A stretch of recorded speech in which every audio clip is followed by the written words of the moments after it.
Welcome to Lesson 4 of Sorcery of Hecate.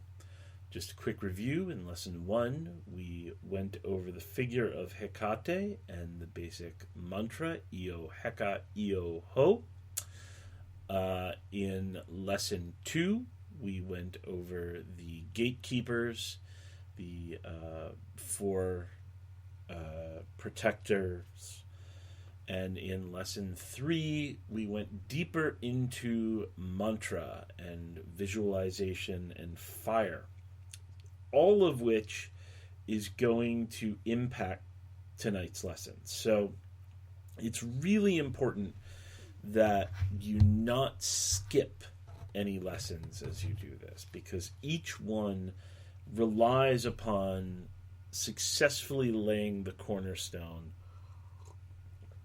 of what came before it. And if you have not been keeping up with the mantra, if you have not been successful in performing these rites, then continue on with those and don't skip any of them before you move on to this. You don't have to have some kind of major vision. I've said in the group that this is visions and communications are not necessarily the big golden ring here that we're going for. These are not the big sign of success. I have met many sorcerers who are prone to visions and communications and all kinds of phantasmagoric stuff, who, when it comes time to cast spells and actually get stuff moving, can't manage that.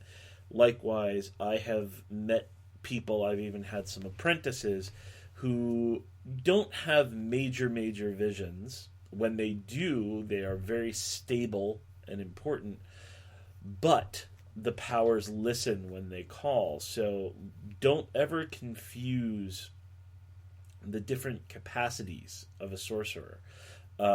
One being good at sight does not mean that one is good at sending. One doesn't even necessarily mean that the spirits are paying more attention to you. It means that you're able to see a little bit more, or that your mind is able to fill in a little bit more, etc., etc.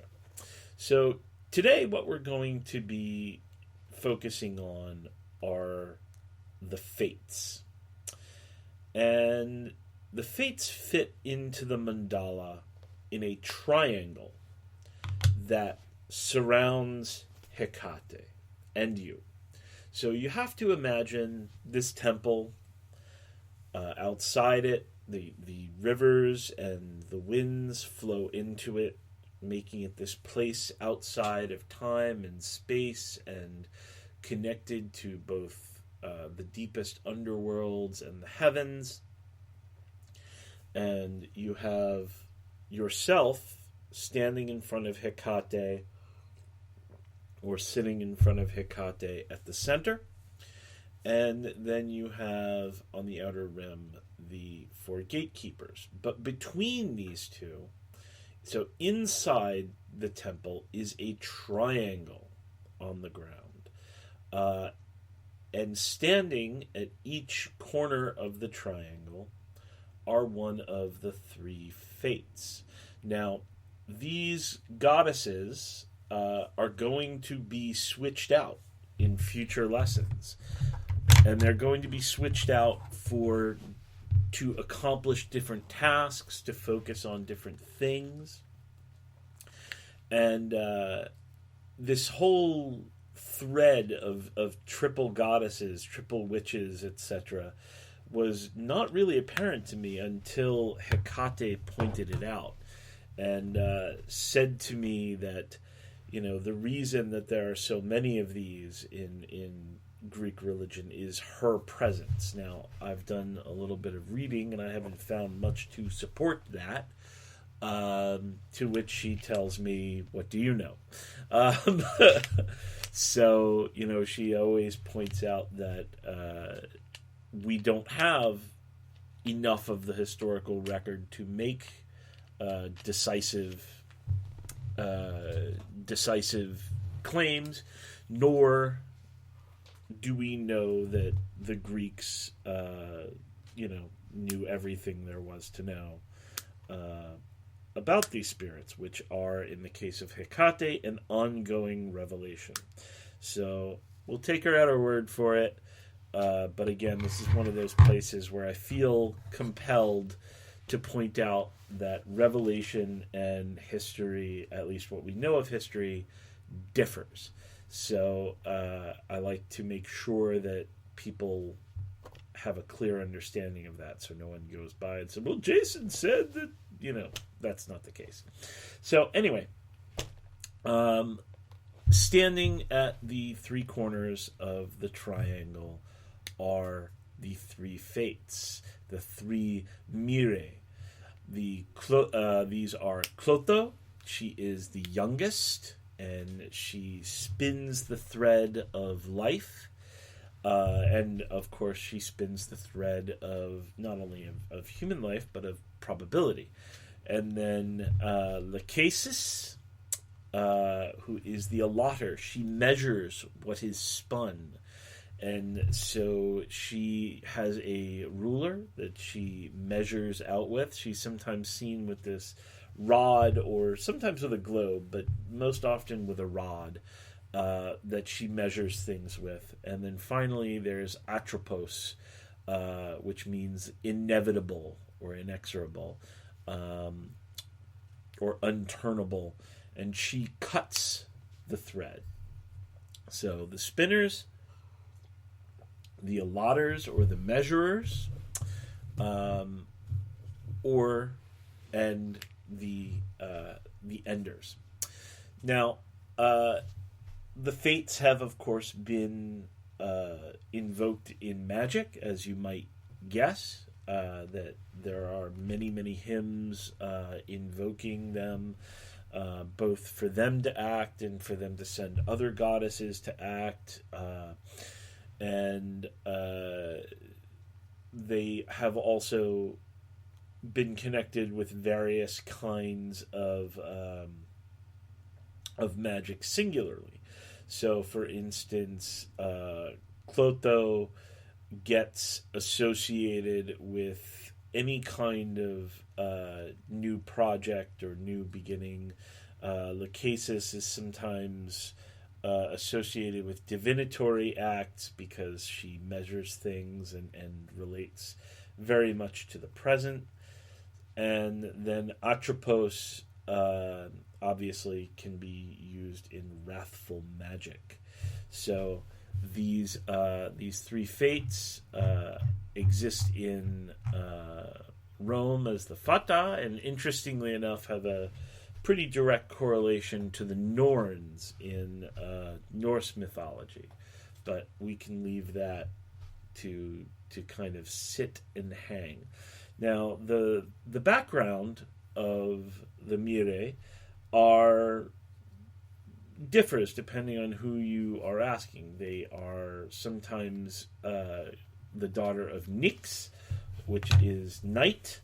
And most interesting, they are sometimes called the daughter of Ananke, who is sometimes gets translated as necessity, but it's really inevitability, and Chronos. So Ananke and Chronos, this idea of inevitability and time. Now, I wanted to take a moment to discuss this idea of fate and time as it relates to this work and as it relates to sorcery. Because, what is sorcery but the ability to take hold of lots of fate and cast them a different way. But, of course, the whole idea of there being fates and things measured is very predeterminist. So very Calvinist. The whole, whatever's going to happen has happened. Now, I am not a fatalist. I do not believe that things are fated to happen. I don't believe things are meant to happen. I don't believe things are being manipulated or worked out in a specific way. So I take that right out of your mind. That said, there are causes and conditions. There are things that can happen, things that will happen, and things that won't happen. So it's the things that can happen that we work our magic on. The things that will happen, that are more or less inevitable because of the march of cause and effect, then they're going to happen. And one of the functions of the Mirrei are to point out what is unchangeable. And this is actually a big stumbling block for some people for magic. They hit something, and it's not as apparent as, say, making it snow in July, which I think we can all see why it's inevitable, but that it's not going to snow in July. But there are other things, for instance, winning the lottery or some other things, where we may not even realize all the causes and conditions, but we want it to happen so badly. You often run into this with love magic. We want it to happen so badly that we more or less insist upon it no matter what. So one of the functions of the fates in this teaching is to take your intent and weave it into probability, but also to navigate the things that are inevitable, almost like they're icebergs that you're sailing around. Like, well, you're trying to make that happen, and that's not going to happen, buddy. But maybe we can get it done this way, or do something that way. So, a relationship with the Mirrei is pretty powerful when it comes to Hecatean work. So,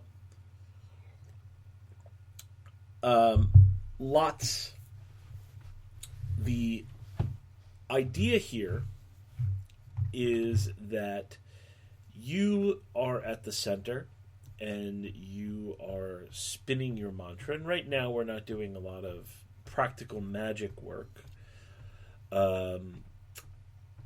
We're more or less test driving this thing. And you are at the center facing Hecate, absorbing the mantra, radiating it out into these mantric chains. And I taught last lesson, how to visualize this as 7 flames that move as a chain, as a thread, and can infiltrate other people, can move outward, and kind of radiate in concentric circles and spirals and so on. And there are other ways to do this, but there are other functions of how to visualize mantric power and utilize it. One of them is to build up a connection between you and the deity in front of you. So, to do this, you're going to do your rite. You're going to do the opening and the opening of the pylons, and you're going to call the guardians, and you're going to visualize Hecate. And right at the start, you're going to visualize the whole mandala. So, once you open the pylons, you can then set your mind to visualizing the whole mandala, where you visualize Hecate in front of you, and then the guardians at the 4 corners, and then a triangle where beings are standing. Now, here's the trick. this triangle moves sometimes, and as I've mentioned, the beings in the triangle can actually move and take different places. But for now, we're going to stick purely with the fates. So the most common arrangement that she's given me is to place Clotho, who we see as a maiden, a younger woman, who is spinning thread behind Hecate at a pinnacle of the triangle, which then places two other fates over behind you and off to your side to form the other 2 points of the triangle that you and Hecate are standing within. So for this, I see Lachesis over to the right and Atropos over to the left. And what this does is it creates a clockwise motion where the thread of fate circles about you. And I'll get into that in a minute. So you visualize young Clotho behind Hecate. She is spinning thread, which is measured by Lachesis, who is a matron. She's, an older woman of, say, 30 or so. And she is using her rod and measuring out. And then Atropos, who has the shears. She cuts things and she creates the lots. And then the lots that she cuts, you can see them flying off into the distance. And we'll add another element to that in a future lesson. But for now, we're going to use mantras as the thread of fate. So, what I'm going to do now is I am going to open up the call of Hecate that we use, and we're going to insert an invocation of the fates and a special mantra for the fates that follows the regular mantra of Io Heka Io Ho. So in tantric terms, you can think of these as action mantras.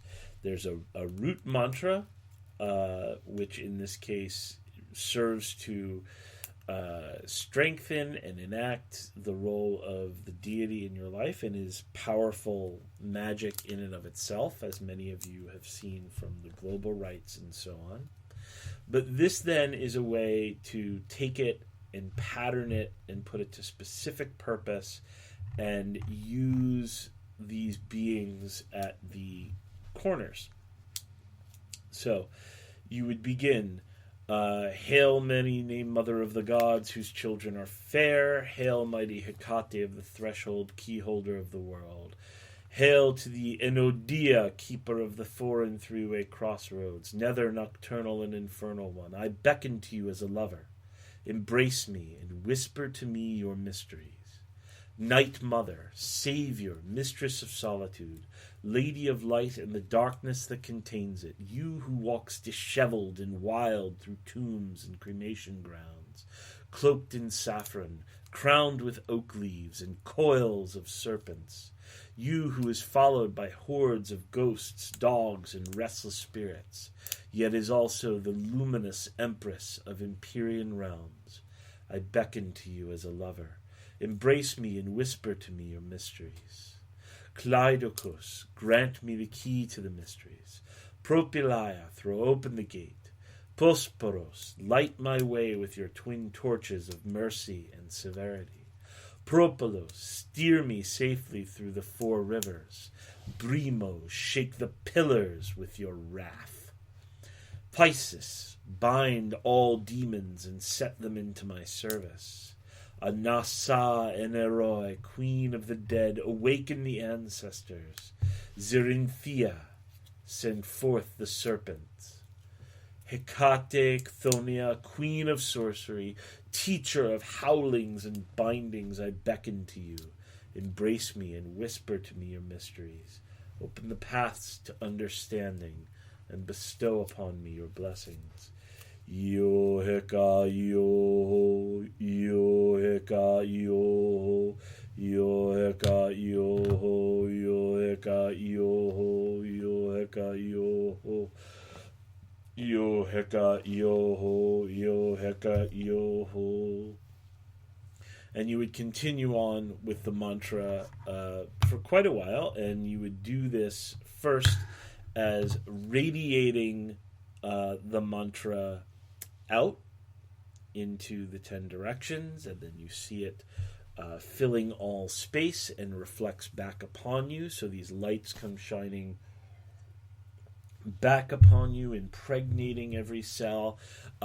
This crystallizes and can sometimes help fine-tune the visualization. And if you look at your visualization, you might see details that you didn't necessarily visualize, but that start to pop out at you. So it's interesting when things like that can occur. So now what I want you to do is get this spinning in a counterclockwise direction, as I spoke about last week, and then keep it going. Yo heka yo ho, yo heka yo ho, yo heka yo ho. But then at a certain point, launch another mantra chain from the heart, from the empty space at the heart. And it leaves your mouth. The 7 flames leave your mouth. Io heka io ho, io heka io ho. And they enter into Hecate's mouth, the center one. And they flow down through her central channel, and out her secret place, her vagina, and they leave and enter in through your genitals, and they move up through your body, and then back out your mouth. So you are creating a mantric chain now, a loop, a seamless loop between you and Hecate. Yo heka yo ho, yo heka yo ho, yo heka yo ho, yo heka yo ho, yo heka yo ho, yo heka yo ho.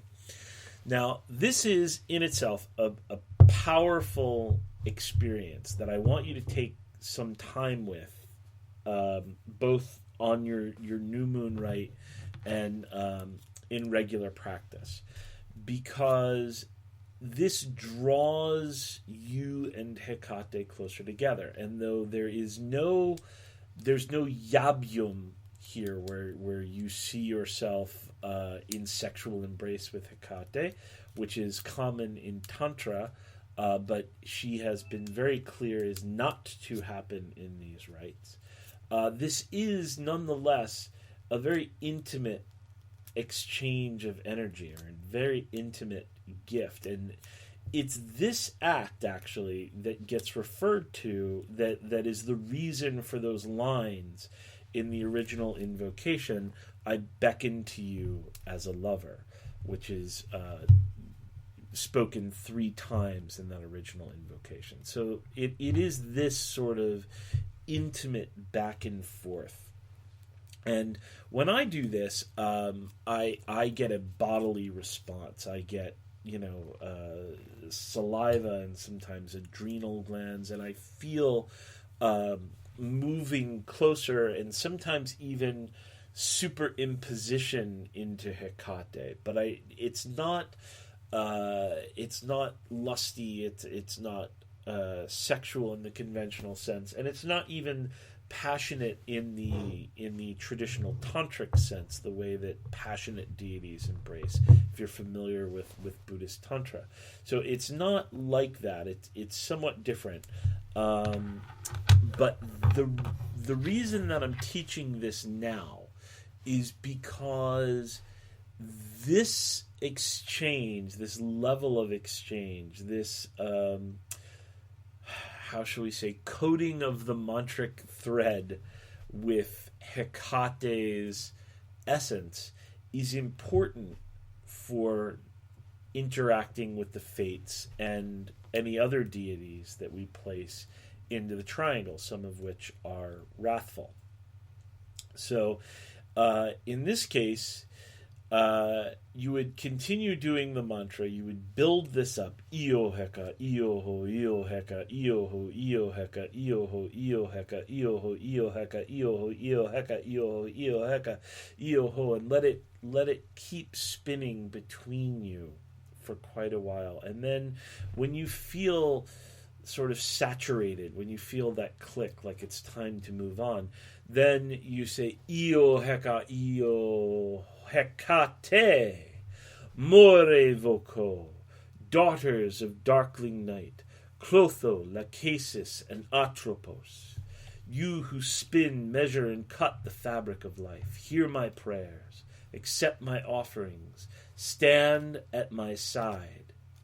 Hecate mirigetes, the very thread of fate, weave my will into the fabric of becoming, change what can be changed, help me see what is inevitable, for fate and fortune's favor. Io heka, io fata, io dono, io ho. So here we have a second mantra. So what this now is going to do is it exits your heart, and it goes to Clotho, or one of the deities in the triangle. Io heka, io fata, io dono ho. Io heka, io fata, io dono ho. Io heka, io fata, io dono ho. And it moves around clockwise. Now, what's interesting is that sometimes I'll be speaking this, Io heka, io fata, io dono ho, while I'm hearing Io heka, io ho, Io heka, io ho going on counterclockwise in my own heart, and it creates this sort of wonderful off-kilteredness where there's counterspin. So, again, the whole idea of this mandala is not just to have a whole bunch of crap around you, but to interact with each point interacts with another. And in this case, the fates are weaving your intent. Now, if you don't give a specific intent, it weaves your intent to ascend, to become as Hecate is, to grow.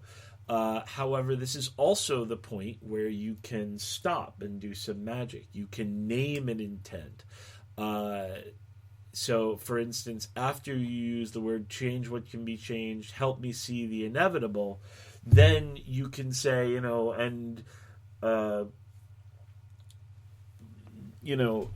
my intent to get promoted at job X, or to increase my income by such and such, or whatever it is. You weave this into the thread of becoming. And so you have asked that they help you change what can be changed, that you help see what is inevitable or what cannot be changed. Sort of like not to be cliche, but it's a little like the Serenity Prayer. Lord, help me to change the things I can, accept the things I cannot, and the wisdom to know the difference. Well, the fates are here to help you navigate that. So then you would put whatever intent in there, or you could even do some physical magic in there, where you're doing a spell like a candle spell, or some other kind of active sympathetic magic, or some other kind of sigilization or launching of something in there. All of that can be entered into this point. And after we get this mandala set up and kind of kicking and going nicely, there's a lot of spell work that I'll be passing on, that Hecate has taught, that can be done within this space. So it's well worth building it up. But whatever you do, then you end with for fate and fortune's favor, io heka, io fata, io dono. Now you only have to launch this into this mantric flame into the circle and let it flow around. It doesn't have to stay connected to you. Let it keep flowing around you and around you and around you. Io heka, io fata, io dono. So what the hell is with this mantra? Okay, so io heka, we already know. Heka is the far darting, gone beyond, etc., etc. Io fata. Fata is, of course, fate. But this is kind of curious because it's Latin rather than Greek root. And so I have tried to not mix in any, but of course Hecate was also a Roman goddess, and so Latin is, I suppose, fair game. But there are not many examples of Latin in what she's giving me, so I have theorized that it's because fata, of course, goes on to become the English word fate, which we use instead of the Saxon and Nordic word weird in English. So there's a relation to English, and of course I speak English. So the io heka, io fata, and then of course there's a sonic resonance. The heka and fata are related to one another. Now, io dono, dono or donum means gift in Latin. So this io heka, io fata, io dono. You're asking Hecate to give a gift, to insert a gift into the thread of life. So you can almost imagine, like, this is the fates, and then you're just planting this one seed in there, like a line of code, if you will, into a program, that you're inserting it in there, and that's the dono. Now, again, I always like to point out these kind of crazy things that I find out after the fact that kind of bolster what I've been given. So,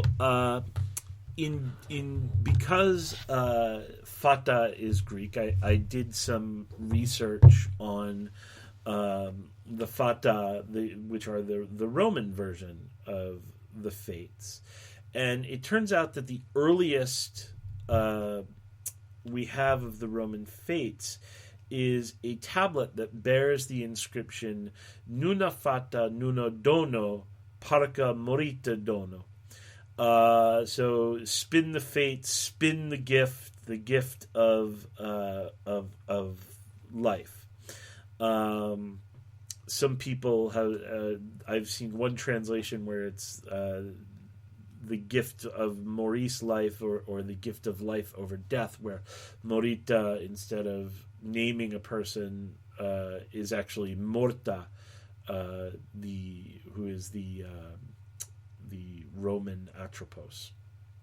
So it's sort of interesting because there's neofata, nunafata, neonodono. It kind of blew me away that this thing that I was inspired to put down, and then later on, hey, I see this it related. Again, not the same, not in this form, not even as a mantra, but sort of a nice little ping to say, hey, you're on the right track. So you get this mantra going, io heka, io fata, io dono ho. Io heka, io fata, io dono ho.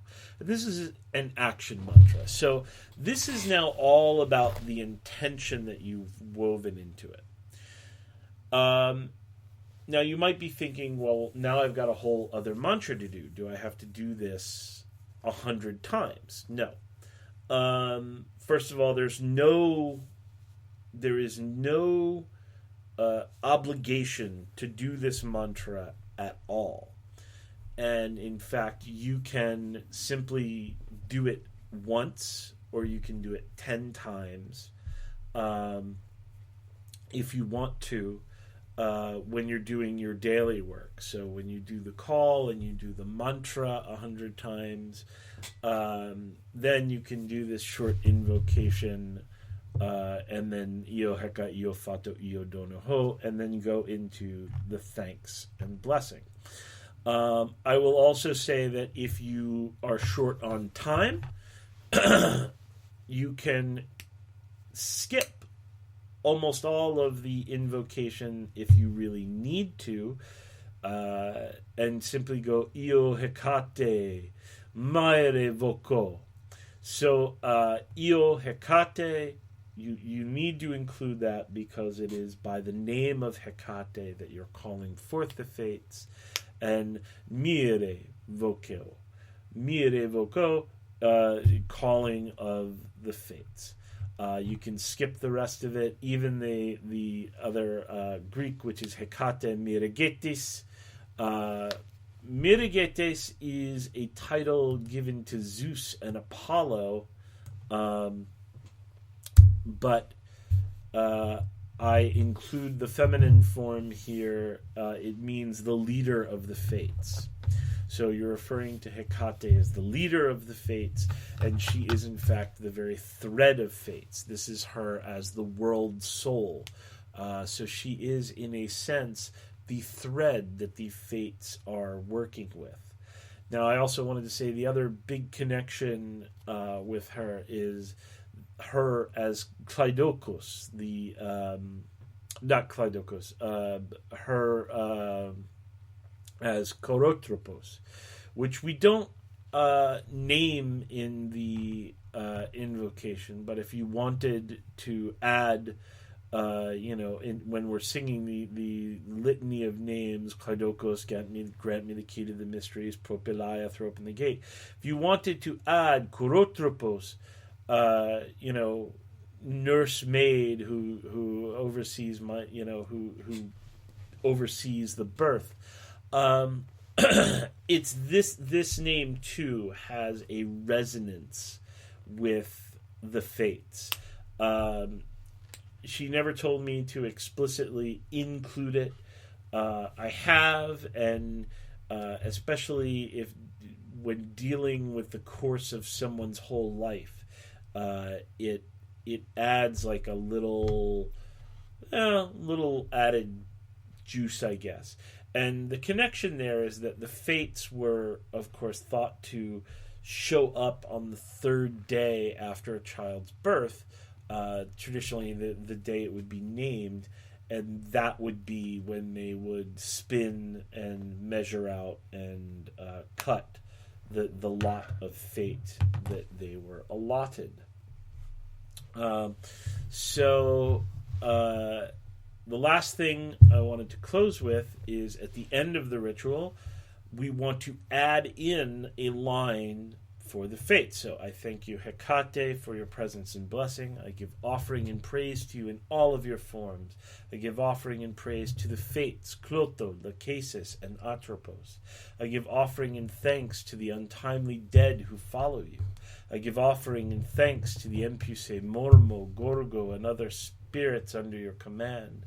I give offering and praise to my ancestors who form the very basis of my being. May all be pleased, may all be at peace. Ego se etelesa, ka iro, ka iro, ka iro. So this is whatever being you're going to have in this triangle, you want to make sure that they are included in the thanks by name. Very important. So you have some homework this week, and the homework is this. First of all, new moon is upon us. So go ahead and do your Hecate supper and visualize the fates around you in the triangle. Again, they are inside the temple, but they are around you and Hecate, and they are, if you have the time and inclination, then you can perform the call of Hecate with the Fates invocation added in, which you have a PDF of along with this lesson. And then you can also, add in any kind of special request and do this second mantra. Your other homework for the week is to pay special attention to each of the 3 fates. So you should pick a night where you invoke Clotho in your own words. Always invoke Hecate first, and then simply concentrate on Clotho. You can pray to her in your own words, you can call her in your own words, but concentrate on her as the spinner. Relate to her, see what she has to say, and then do the same with Lachesis and Atropos. Atropos can be a little heavy for some people. And because what you're doing is you are looking at the inevitability of death. And that's just real. It's the one thing that I can promise to every single person that I've ever met, is that they will die. We can't know when, but that's up to Lachesis. So that is your homework. So do the exercise with the Hecatean supper for new moon, and then spend a little time over the next 2 weeks focusing on the fates one-on-one. Build up a connection and a visualization of them one-on-one. And so that way you get a sense of them. I want you to have an intimate connection to all the beings in the mandala. These should not be just, oh yeah, I'm supposed to see this over there or visualize this over there. You should really take the time to get a sense of what each of them is like, has to offer, etc., etc. So that's it for this week. Please submit questions to me in email or on the Hecate Hut, and there will be a Q&A follow-up next week. So until next time, happy Hecateing, I guess. Anyway, enjoy the lesson and get to work.